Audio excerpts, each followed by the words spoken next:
जैसा कि हम सबको धीरे धीरे खबरों को देख करके पता चल जा गया है कि 30 मई 2025 को हांगकांग में एक समिट बुलाई जाती है और वहाँ पर 85 कंट्रीज उसमें आते हैं, पार्टिसिपेट करते हैं।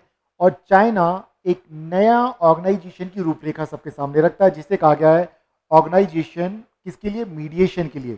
ठीक है, कि कुल मिलाकर के उन्होंने कहा कि जितने भी किसी भी तरह के अगर अंतर्राष्ट्रीय जो विवाद होते हैं तो यहाँ पर इन्होंने बना दिया, क्या बना दिया, ऑर्गेनाइजेशन फॉर मीडिएशन। ठीक है, और ये कहाँ पे मीटिंग हुई, ये हुई है चाइना के हांगकांग में। 85 कंट्रीज और 20 इंटरनेशनल ऑर्गेनाइजेशन ने उसमें पार्टिसिपेट किया और 30 फाउंडिंग मेंबर हैं। करंट में अगर हम देखें, आज 4 जून को हम बात कर रहे हैं, 30 मई से आज तक 4 दिन निकल चुके हैं, 5 दिन निकल चुके हैं, तो लगभग 33 देश, 33 कंट्रीज इस ऑर्गेनाइजेशन के अंतर्राष्ट्रीय मध्यस्थता संगठन या जिसे इंग्लिश में बोलेंगे इंटरनेशनल ऑर्गेनाइजेशन फॉर मीडिएशन के मेंबर बन चुके हैं। सवाल यहां से कुछ अलग भी निकलते हैं और सवाल कुछ ऐसा है जो अखबारों में लगातार सुर्खियां बनी हुई है कि चीन का नेपाल पर प्रेशर डालना कि वो इस ऑर्गेनाइजेशन का मेंबर बन जाए। इसे हम इस तरह से देख सकते हैं कि ये चाइना की एक स्ट्रैटेजी है भारत को घेरने की। हम कई सालों से स्ट्रिंग ऑफ पल्स या भारत को चीन के द्वारा घेरने की नीति पर बातचीत करते चले आ रहे हैं। और ये यूपीएससी हो, स्टेट सर्विसेज हो या एक जनरल अवेयरनेस के लिए ये टॉपिक बहुत जरूरी, इसको जानना। तो सबसे पहले तो हम इसे समझते हैं कि भारत को घेरने की चाल या नीति क्या है। ठीक है, इस बात को समझ लेते हैं। तो भारत को घेरना या फिर स्ट्रिंग ऑफ पल्स, ठीक है, ये क्या है, इसे समझते हैं। देखिए, कभी भी अगर हम इसको और पुराने समय से मैं अगर जोड़ के बताऊं, आप लोगों ने बिस्मार्क का नाम सुना है? बिस्मार्क जर्मनी का चांसलर हुआ करता था, जिसे क्रेडिट दिया जाता है जर्मनी के यूनिफिकेशन का।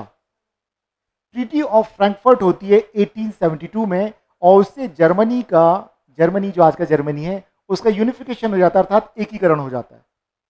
कैसे होता है, अब देखिए कुछ बातों को समझेंगे हम लोग। हुआ यह था कि जर्मनी और फ्रांस के बीच में युद्ध होते रहते थे और जर्मनी कई छोटे छोटे प्रांतों में बटा हुआ था। और एक जर्मन भाषा के आधार पर कि भाई हम सब एक जैसी भाषा बोलते हैं और एक जैसी रेस के हम लोग हैं, मतलब प्रजाति के लोग हैं, तो कहते सब एक हो जाएं। धीरे धीरे कई बार चलती रही चीजें। बिस्मार्क एक ऐसा पॉलिटिशियन हुआ जिसके बारे में कहा जाता था कि वो एक जगलर है। ये कौन होते हैं, आपने कभी सर्कस वगैरह देखा होगा या आप कभी देखें कोई वीडियो, जगलर्स एक साथ कई बॉटल्स या बॉल को उछालते, तो कहता है एक साथ ये 5 देशों को उछालता है। उसने क्या किया ऐसा कि जर्मनी को यूनिफाइड भी कर दिया, यूनिफिकेशन हो गया, एकीकरण कर दिया। और उसने इस बात को समझ लिया था कि सबसे बड़ा दुश्मन है हमारा फ्रांस। तो उसने क्या किया, ब्रिटेन को दोस्त बना लिया, रशिया को दोस्त बना लिया, जितने भी वहां पे यूरोप की जो बड़ी कंट्रीज थे, बिस्मार्क ने सबके साथ दोस्ती कर ली, रशिया तक के साथ दोस्ती कर ली, राइट। और ऐसे में उसने क्या किया, अलाई सबको बना लिया और फिर लगा कि फ्रांस तो अब अलग थलग हो जाएगा। ठीक है, फ्रांस अलग थलग हो गया और ये वो लगातार करता रहा। और 1872 में जाकर के ट्रीटी ऑफ फ्रैंकफर्ट से पहुंचते पहुंचते हम देखते हैं कि जर्मनी का यूनिफिकेशन हो जाता है और लगातार उसकी कोशिशें जारी रहती हैं। लेकिन और कोशिशें क्या है, वो सिर्फ ये चाहता था कि जर्मनी का कोई मित्र ना बने। अब इसको हम आज के समय में जोड़ेंगे चीन की नीति से। चीन क्या करता है, चीन भी कुछ ऐसा ही करता है। चीन क्या करता है कि भारत के जितने पड़ोसी देश हैं उन सबकी जरूरतों को समझो। अगर किसी को कोई इंफ्रास्ट्रक्चर डेवलप करना है, रेल बनाना है, पोर्ट बनाना है, एयरपोर्ट बनाना है, सी पोर्ट बनाना है या कोई इकोनॉमिक कॉरिडोर बनाना है, उन सबको लोन दे दो। और लोन देने से उसको 2 फायदे होते हैं। एक तो ये होता है कि वो ना केवल उसके बैंक्स लोन देते उस कंट्री को, तो चाइना के इन्फ्लुएंस में आ रहे हैं। एक और फायदा होता है कि चाइना की कंपनियों को वो ठेके मिलते हैं वहां पे जाने के, वो वहां जाके इंफ्रास्ट्रक्चर को डेवलप करेंगे, उनके इंजीनियर्स और वर्कर्स को भी वहां पे रोजगार मिलता है, तो चाइना की इकोनॉमी को तो फायदा हो रहा है। लेकिन इस चक्कर में जिस कंट्री में चाइना इन्वेस्टमेंट कर रहा है उस देश की अपनी जो सोवरेन जो फॉरेन पॉलिसी है वो सोवरेन नहीं रह पाती है, संप्रभुता नहीं रह पाती है, वो चाइना के इन्फ्लुएंस में फिर काम करने लग जाते हैं। इसी नीति को कहा जाता है भारत को घेरने की नीति। कुछ एग्जांपल्स बताता हूं, जैसे कि पाकिस्तान का एक पोर्ट है ग्वादर पोर्ट। पाकिस्तान में ग्वादर पोर्ट से लेकर चाइना तक एक कॉरिडोर बनाया गया है, सीपैक जिसे कहा जाता है, चाइना पाकिस्तान इकोनॉमिक कॉरिडोर। इसी तरीके से म्यांमार का जो अंडमान निकोबार के ऊपर एक कोको आइलैंड नाम की एक जगह है, जहां पर चाइना ने अपना नेवल बेस बनाया और वहां पर चाइनीज सबमरीन्स रहती हैं। क्लियर है? उसी तरीके से चाइना ने श्रीलंका में भी पोर्ट को डेवलप किया, उसी तरीके से उन्होंने मालदीव में एक पोर्ट को डेवलप किया, उसी तरह से सेशल्स में डेवलप किया और मॉरिशस में भी डेवलप किया। और ये सब कौन है? इंडियन ओशन में अगर हम देखें तो सारे आइलैंड कंट्रीज हैं जो कि भारत को चारों तरफ से घेर के रखे हुए हैं। और उसने क्या किया?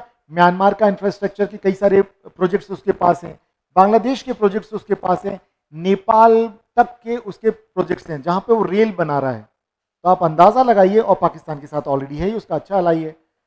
तो कुल मिलाकर के भारत के जितने भी नेबरिंग कंट्रीज हैं उन सभी के साथ उसने अपनी अपनी जो संबंध बहुत अच्छे बना लिए, जिसके कारण अगर इंडिया अगर चाहे भी तो वहां पर अपने इन्फ्लुएंस को उतने बड़े पैमाने पर नहीं फैला पाता है जितना कि चाइना का इन्फ्लुएंस उन देशों में हो चुका है।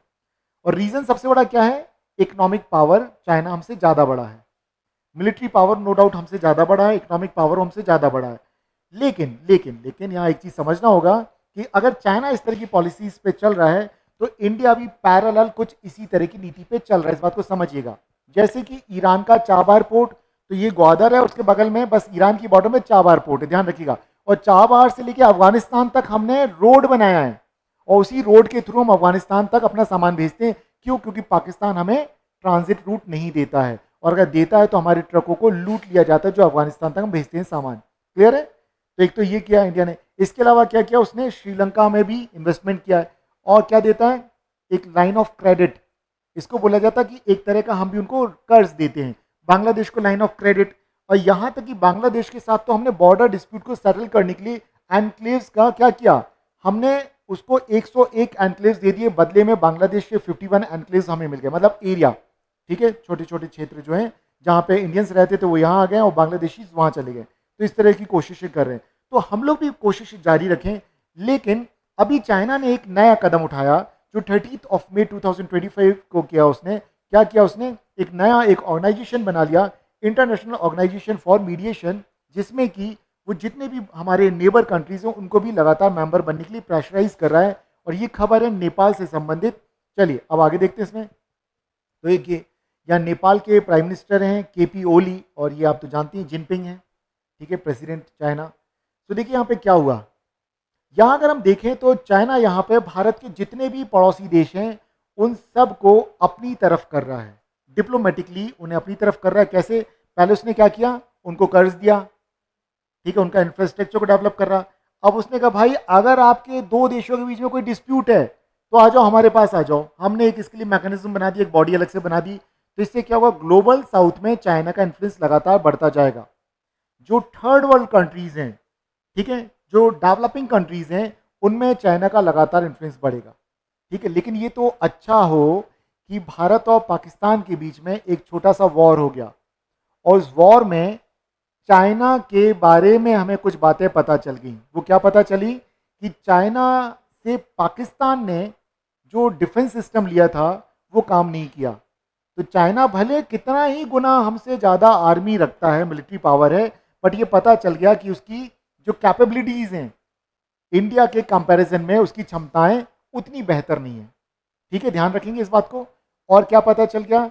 ये भी पता चल गया कि जो उसका एक अलाई है पाकिस्तान, डायरेक्ट चाइना ने उसको उस तरह का सपोर्ट नहीं किया कि अगर किसी तरह से किसी बॉर्डर पे अगर कोई मोर्चा खोल देता, ठीक है, किसी और बॉर्डर पे अगर अटैक कर देता तो इंडिया को समस्या होती।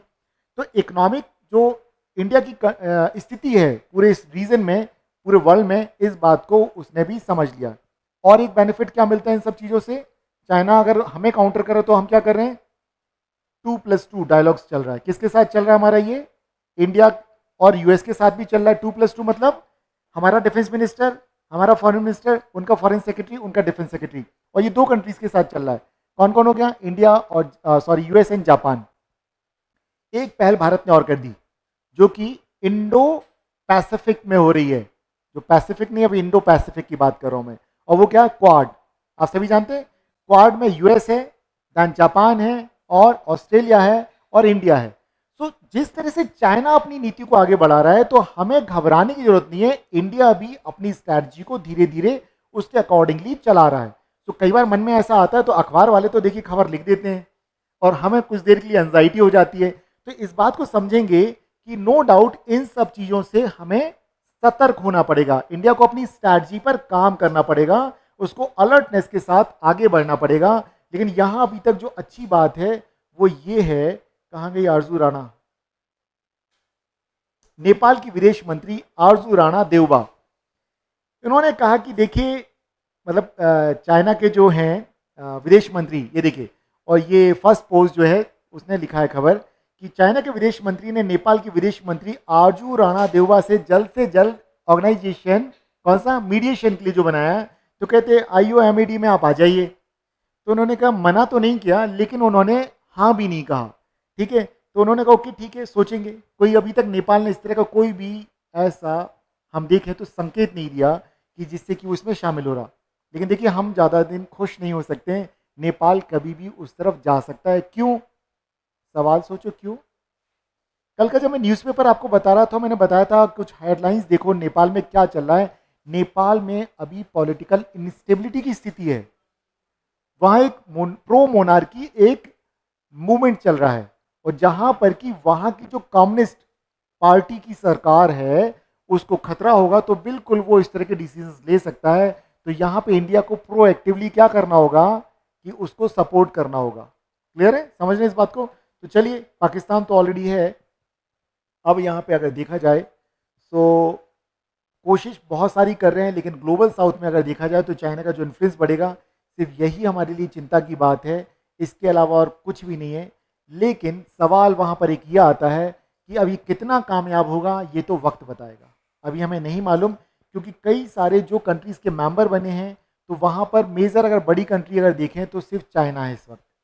इसके अलावा कोई इतना बड़ा देश नहीं है जो कि बड़ा मिलिट्री पावर हो, बड़ा इकोनॉमिक पावर हो, ये बात को समझना पड़ेगा। लेकिन इंडिया के पास विकल्प खुला है। पूछो क्या विकल्प खुला है? इंडिया में भी ये कर सकता है कि इंडिया भी आज नहीं तो कल इसका मेंबर बन जाएगा, क्योंकि इंडिया संघाई कॉपरेशन का मेंबर बन गया, इंडिया ब्रिक्स का मेंबर बन गया, राइट। वहाँ पे भी तो चाइना है, और जो अगर देखा जाए तो इसका मेंबर बनने से इंडिया को कोई लॉस होगा या नहीं? इंडिया पहली एक अपनी शर्त रख देगा, ये इंडियन डिप्लोमेसी की मैं जीत मानूंगा अगर इंडिया ऐसा कुछ करता है कि इसका मेंबर बन जाओ, क्या फर्क पड़ता है भाई, चोर को ही अगर अपन बना दो तिजोड़ी का रखवाला तो क्या दिक्कत है, चाइना के साथ ही चले, हाँ भाई ठीक है हम भी मेंबर बन रहे हैं। लेकिन ध्यान रखो ये हमारा ऑलरेडी शिमला एग्रीमेंट हो रखा है और पहले से हमारे ये डिस्प्यूट है, उसको हम बातचीत नहीं करेंगे, बाकी दुनिया भर के लिए हम तैयार बैठे हैं, चलो आप भी चौधरी हम भी चौधरी, क्या दिक्कत है। तो बिल्कुल, तो देखो सालों साल चलने दो, और फैसला यहाँ पे बाइंडिंग नहीं है जब तक दोनों पक्ष सहमत नहीं है। लेकिन इससे क्या होगा कि एक मन में एक आशंका आती है ना हमारे फॉरेन पॉलिसी को लेकर के, यार कहीं इंडिया कमजोर तो नहीं पड़ रहा। तो मैं ऐसे मुद्दे पर अगर फॉर एग्जांपल मैं फॉरेन सेक्रेटरी होता तो मैं तो कहता भाई मेंबर बन जाते हैं हम, चलो यही होता। नहीं रियली ये अप्रोच होनी चाहिए, क्योंकि मैंने आपको लड़ाई शुरू करने से पहले मैंने क्या कहा, सामने वाले की स्ट्रेंथ को देखो कितनी है, अगर लगता है स्ट्रेंथ पढ़ा लिखा आपसे ज़्यादा है तो वहाँ पे भैया लो आप ही दे लो दो, तो वो रुक जाएगा वहीं के वहीं रुक जाएगा, राइट। तो ये स्ट्रैटेजी इंडिया कर सकता है कि इन फ्यूचर इसका वो मेंबर बन सकता है। तो उससे एक तो ये होगा कि भाई ठीक है बॉर्डर से रिलेटेड डिस्प्यूट जाएंगे, लेकिन संघाई कॉपरेशन में भी तो इस तरह का हुआ, पहले उन्होंने भी स्टार्ट ये किया था कि एक बॉर्डर के जितने डिस्प्यूट हैं चाइना के, तो 5 अलग अलग देशों को उसका मेंबर बनाया, धीरे धीरे करके उसका एक्सपेंशन होता रहा, आज इंडिया भी उसका मेंबर बन गया। क्लियर है, पहले क्या बना, ऑब्जर्वर बना, धीरे धीरे करके उसमें शामिल हो गया। सो राइट, ये एक मुद्दा है और इस पर चर्चा जरूरी थी, क्योंकि लगातार न्यूज़पेपर्स